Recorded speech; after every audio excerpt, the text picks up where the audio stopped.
Welcome back, everyone, to another deep dive. Today, we're heading into something really special, what one reviewer called a sensorial pilgrimage. It's all about Italian culture, but seen through the audacious vision of two iconic designers. We're talking about the Dal Cuore Alle a Dolce&Gabbana exhibition, from the heart to the hands. It's running right now, from May 14th until August 13th, 2025, over at the Palazzo Esposizioni in Rome. And look, this is way more than just a fashion exhibition, right? It's this huge, immersive showcase art, craftsmanship, that kind of unapologetic Italian opulence. It really feels like it captures the soul of Italy. So our mission today, we really want to dig into how Dolce & Gabbana's whole identity, their unique brand, has been shaped by Italy's deep cultural and historical roots. We'll walk you through the exhibit sections, some stunning installations, including some really cutting-edge digital art communication, and also look at how the designers themselves, Domenico Dolce and Stefano Gabbana, are navigating, maybe even embracing this challenging, fast-moving digital world. Yeah, and it's fascinating. Florence Miller, she's the curator, a really renowned art and fashion historian. She talks about her process, how she really dug into the history, the archives, trying to understand the designer's intentions, their deep intentions. And she points out that the exhibition, it offers this really original take on Alta Moda, Alta Sartoria, Alta Gioielleria, high fashion, tailoring, jewelry. It does this by really showing the intense research that happens in their workshops, their ateliers. It truly is from the heart to the hands. Yeah. It's like a tribute to how ideas meet craftsmanship, that creative passion that makes their vision, come alive. Okay, let's unpack that a bit more. This Italian way philosophy, how does that really come alive in the exhibition? How does it make fashion feel like a living archive, not just, clothes? Well, for Dolce & Gabbana, the Italian way isn't just about design. It's bigger. It's a whole way of life, deeply rooted in Italy's, incredibly rich history. Mm-hmm. You have Domenico Dolce from Sicily, Stefano Gabbana from Milan. They blend these backgrounds, and they reinterpret the whole Italian imagination with, I'd say, both real discipline, but also amazing creative freedom. That process from the heart to the hands, it's literal for them. Ideas spring up and then they shape them physically. And crucially, because they're the founders and owners, they have this independence. It gives them radical creative freedom, authenticity. You really feel that. Right. That makes sense. And the handmade section, the fatto a mano section, is a perfect example of this. It really showcases that Italian excellence. You see these traditional craft techniques from all over Italy, but they're reinterpreted through high fashion. Think like sparkling embroidery that makes you think of Capri's Majolica tiles, or these embroidered inlays that echo the woven patterns on opulent trulli, those stone huts. Oh, yeah, I know the ones. Or even the delicacy of Palermo's cassata dessert, finding its way into intricate appliques and lace. It's really like a grand tour of Italy through their clothes. Wow. And it's not just looking back at history, is it? I saw they included contemporary artists, too, like Andouin. Exactly. Yeah, the Andouin self-portraits, they're debuting here. She created them over, 12 years? Yeah. 2012 to 2024. And she's wearing iconic Dolce & Gabbana pieces, Alta Moda, Alta Gioielleria. It's this sort of introspective journey she's on, but it also mirrors the designer's own search for style, Yeah. And it evokes these key Italian places too. What really strikes me about that blend is how her personal exploration in the portraits, it feels like a modern reflection of Dolce & Gabbana's own creative process. They're both exploring identity, right? Through her art, through their fashion. It creates this dialogue between the person and the place, the culture. That's a great way to put it. Okay, so let's get practical. How does the exhibition actually take us on this grand tour inside the Palazzo Esposizioni? How does that work? It's a huge space. It's huge. Yeah, 1,500 square meters. Making that feel intimate and immersive is key. The way they've done it is through a sequence of these large thematic rooms. Each one is like a deep dive into a specific influence. So, for instance, you start in the Sicilian traditions room. Makes sense, right? Dolce's roots. You see these amazing lace dresses that recall the cassata cake, gowns embroidered with motifs from ancient ceramics, even those famous decorated Sicilian carts. Oh, the carts. Then you move into something completely different, the White Baroque section. This is all about Giacomo Serpada's stucco work. The clothes themselves almost become architecture. They managed to reproduce his Alta technique, that polished, almost glowing stucco look, but using textiles. It's this incredible glossy white. Wow, in fabric. Yeah. And then the art and craft of glassworking room. Just spectacular. A tribute to Venetian glass. You've got pieces adorned with crystal embroidery, amazing mirrors by masters like Barbini, famous chandeliers from Barovier and Toso. I mean, Barovier and Toso started in 1295. Think about that. 1295. That's incredible. It really drives home their respect for that deep historical craftsmanship. It definitely sounds like more than fashion. Yeah. It's like time travel through Italian art and opera. I hear that's a big theme too. How do they Right. capture the drama of opera? Oh, absolutely. For them, opera is kind of the ultimate expression of Italian drama all'italiana, expressing those huge human passions. So lots of collections reference legendary operas, Verdi, Puccini, Bellini, and the way it's displayed is theatrical too. The models are arranged around this big banquet table, like you're in an Italian theater. It really emphasizes that conviviality, that sense of togetherness, which is so core to them. Interesting. And what about the actual making process? Oh, Is that shown? Yes, definitely. That's in the Atelier's Ornaments and Volumes section. This is like the inner sanctum where the ideas become real.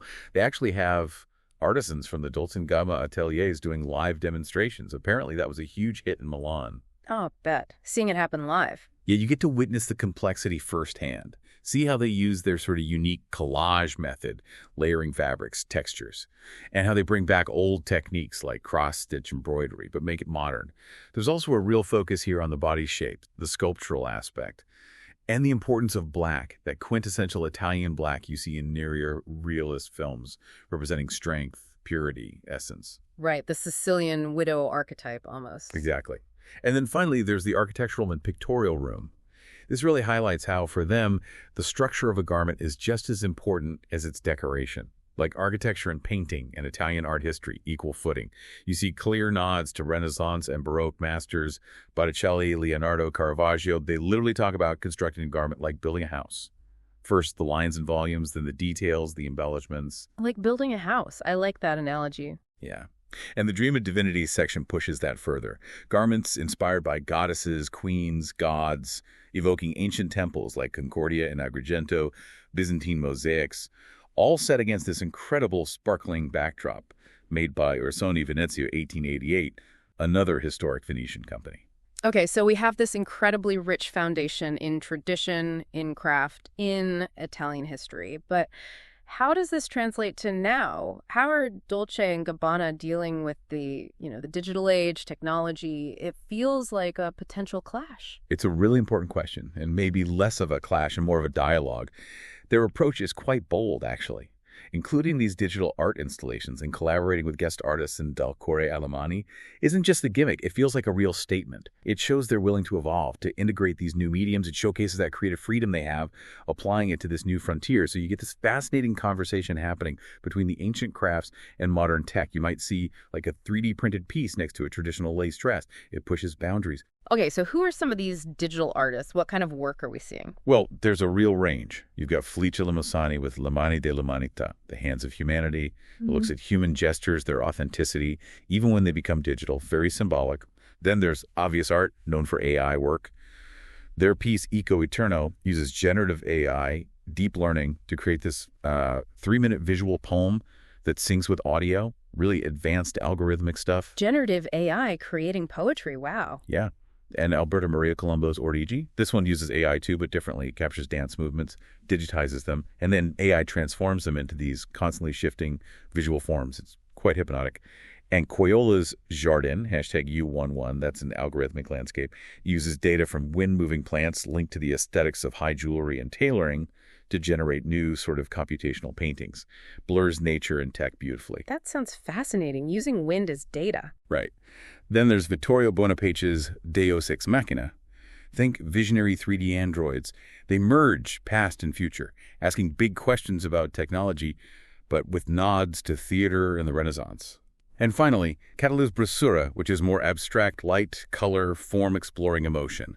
Catalu is an Italian NFT artist, so you can see it's not just adding screens. They're really engaging with how technology can reinterpret creativity and craft, which is so core to D&G. Definitely. It feels like they're diving right in, not just testing the waters.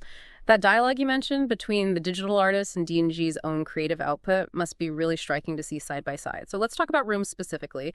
This exhibition has been to Milan, maybe Paris. What makes the Rome version different? Why bring it here? And how does it change in this specific setting? That's a great point. It's not just a touring show they've plunked down in Rome. The curators emphasize it's been rethought for the prestigious context of the Palazzo Esposizioni.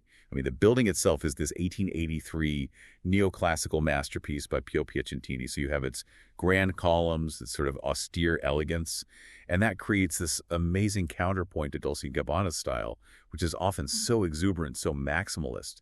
That tension really lifts the whole thing. It feels right, like a homecoming for this love letter to Italy. A homecoming, I like that. Are there actual new things in the Rome show? Absolutely. 3 completely new rooms, specifically for Rome.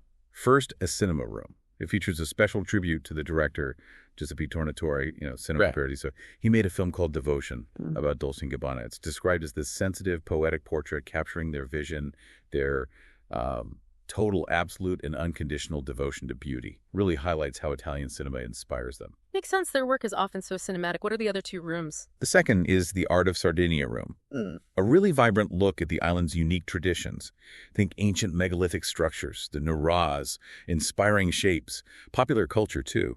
You'll see pieces inspired by Sardinian weaving, like Pibionis with its ear dots, or that incredible sculpted bread, Cochi Pintao. Oh, the bread artistry, yes. And amazing corsets, gold filigree jewelry referencing things like the Santa Fizio procession. They even include videos of traditional events like that procession and the Mamathon ceremony with those striking masks. It adds real cultural depth. Wow, a whole room for Sardinia. And the third? The third new room is Anatomy of Tailoring. This really focuses on corsetry, which is such a key element and emblem in D&G's history. It's a modern take, looking back at historical corsets, 1950s basques, but also channeling that sensual world of photographers like Helmut Newton. They even commissioned new lingerie photos for the room, show that echo Man Ray's experimental rayographs. Yeah. It really underscores their idea of the tailor as an anatomical sculptor. Sculpting the body, right. Exactly. And beyond the new rooms, there are also some bespoke pieces made just for this iteration, inspired by Rome itself, the Colosseo apparently, and even the vibrant chaos of Naples. It really anchors this version in Rome, makes it feel distinct. It sounds incredibly comprehensive. So stepping back from the details, this deep dive really shows that Dal Cuore Allemani isn't just, pretty dresses. It's much more, it feels like a living cultural archive, doesn't it? A celebration of that Italian know-how, bridging past and present. It feels both sensual and smart, kind of irreverent, but also deeply serious about craft. Absolutely, and it loops back perfectly to what Florence Miller said, that observation. The past is not dead. The past can be revived through Alta Moda. The whole exhibition proves that, I think. It shows how these deep cultural roots, this traditional craftsmanship, they can find totally new life, new expression, especially when you embrace modern art, cutting-edge technology. Innovation doesn't have to mean throwing away history. That's a powerful takeaway. And it makes you think, doesn't it? What does this mean for other creative fields, architecture, music design? How do they navigate this digital age? How can history and tradition fuel innovation instead of holding it back? Something definitely worth thinking about. Well, if you want to experience this yourself, the Dal Cuore Allemani Dolce & Gabbana exhibition is on until August 13th, 2025 at Palazzo Esposizioni, Roma. You can find ticket info and more details at mostradolcegabbana.com. And if you can't make it to Rome, there's also the book From the Heart to the Hands, Dolce & Gabbana. It looks fantastic, a real journey through their inspirations. Definitely one for the collection if you're interested.